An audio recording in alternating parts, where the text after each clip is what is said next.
Morning peeps, good morning everyone, how's everyone doing? Hopefully you guys are all doing well. Don't forget, if you're new to the channel, like, share, subscribe.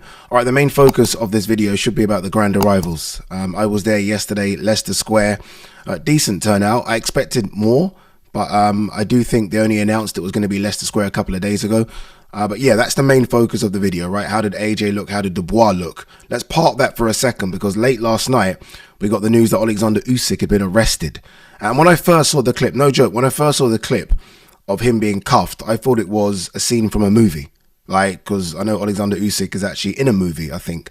So I thought, okay, it's that. And then I read underneath, and it's that Oleksandr Usyk had been arrested in Poland. And I was like, what? Usyk?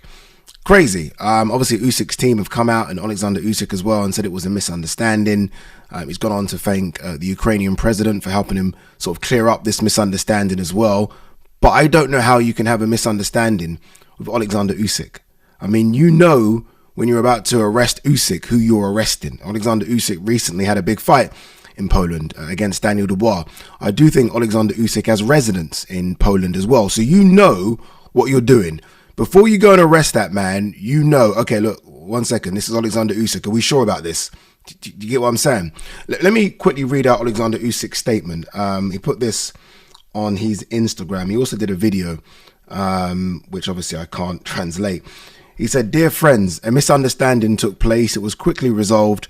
Thanks to all who got concerned. Thanks to Ukrainian diplomats for efficient support, and respect to Polish police for conducting their obligations with no regards to height, weight, reach, and regalia." Obviously a little bit of a joke there. Thanks God for everything.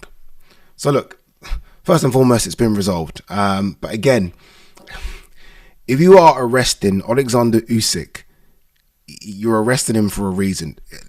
I hope it's a misunderstanding, because I'm a huge Oleksandr Usyk fan.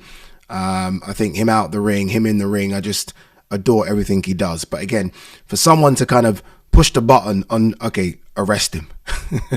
Yeah, you got some balls. Just because Oleksandr Usyk obviously has direct line access to the Ukrainian president. And again, that was resolved very, very quickly.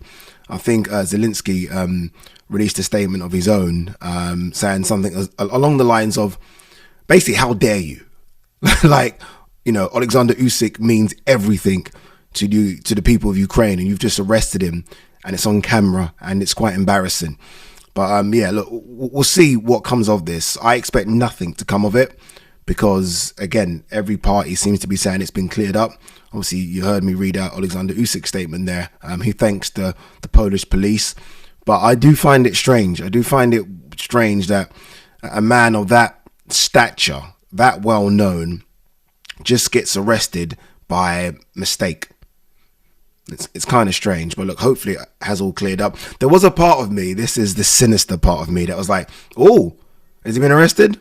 So wait, you're telling me if AJ knocks out Dubois very quickly, AJ just slides in and fights Fury December 21st? But no, look, the fight will still go ahead against Tyson Fury, and we'll have to wait and see how it all plays out. But yeah, Oleksandr Usyk arrested late last night. Normally, I wouldn't even talk about things like this. Like, normally, I don't really care about talking about what goes on outside of the ring. Like, boxers will have their own personal things to deal with. Like, I didn't really report about Tyson Fury falling over. I was like, well, fucking hell, he's had a drink. What's the problem? But when the unified heavyweight champion of the world gets arrested and he has no history of anything like that, you kind of have to kind of raise your eyebrows as to what the fuck is going on. And according to Usyk and his team, nothing is going on. It was just a misunderstanding. We'll take it as that. All right, let's talk about the grand arrivals. I was there, Leicester Square. As I said, I expected a bigger turnout. There was a couple of hundred people there. It started very light in terms of the number of people, but as soon as the time got ready, or the time was there for Dubois and AJ to do their carpet walks, there was a bigger crowd. AJ soaked it up. I mean, he spent around 15-20 minutes. Everyone kind of, you know, took a few photos with members of the public, but then made their walk. So everyone took around a couple of minutes. AJ took about 20-25 minutes taking photos, autographs, really soaking it up. He looked good, I thought. I saw a piece here saying he looked tense. Didn't look tense for me. I spoke to him. He seemed to be in fight mode. I mean, you're going to look a bit, you know, you're in fight mode. You know you're going to have a physical fight, which is going to be very difficult in a few days. That's coming up. But I've spoken to AJ, I don't know how many times now before big fights, and he's always like that. In fact, I think he's a lot more relaxed than he was when I spoke to him when he had the second fight against Oleksandr Usyk. I spoke to him in the changing room, and he was very tense. He was kind of pacing up and down. He wasn't that at all. I think he is what he is now. He knows what he is. He's done, according to him, a really good training camp. Again, he's in sync now with Ben Davis and Lee Wiley and that team. So I think he looked really, really calm and relaxed. As for Dubois, it almost looked like another day at the office, like a walk in the park. I'm not even joking. He was just smiling from ear to ear, very confident, soaking it all up as though, yeah, this is where I belong. Almost looking at the surroundings like, I like this. I like a bit of this. He looked really relaxed. And I even asked him again, I said, dude, you do know you're fighting AJ in front of 96,000. He kind of smiled and was like, and I was like, okay. Honestly, he is so, look, ultimately, I don't know what this means when it comes to having a fight, right? I've never done it. I don't know what it means. But I do know, surely, if you are calm and relaxed, and he seems to be, maybe too calm, that can only benefit you if you are about to have war, right? I mean, you don't want to be tensed and kind of locked in. You want to be a bit more free. And he seemed very, very free. Again, very little entourage. One thing I did notice, I didn't see Don or his dad. Like, it's him now. Like before, there's always been this feeling of he's got his dad around, or he's got his training team around because he needs them around, because he doesn't want to answer questions and they will do all the moving and pushing for him. Now it's a case of, okay, do it yourself, Daniel. And he seems very comfortable doing it himself. We spoke to him for a few minutes and he seemed cool. Honestly, he seemed very, very cool. Proudly wearing the IBF heavyweight strap. I'm a champion, he said. When I beat Filip Hrgović, that's the night I became champion. So look, say what you want to say about Daniel Dubois. He's taken all this in his stride. And I find that very impressive for someone that's had their knocks, their ups, their downs. He seems very, very cool, very calm. And I know a lot of people, not me, but I know a lot of people that are slowly edging to Dubois to get this done, you know. Like, I don't know if it's a want for Dubois to get it done because they're liking the personality and they've grown to like him, or a belief that he will get it done. I'm not quite sure what it is, but I am starting to notice a bit of a shift in predictions from people. Again, when this was first announced, 2.5 months ago, whatever it was, after the 5 versus 5, it was all AJ, like almost mismatch like conversations. Now that's certainly swung. So look, good luck to both. Honestly, I like both. I think both are very good people, very good boxers, very good characters. So I wish them both the best of luck. We didn't get to speak to the Undercard Fighters because it's a whole week. You want to kind of spread it out a bit. Like, you don't want to speak to them.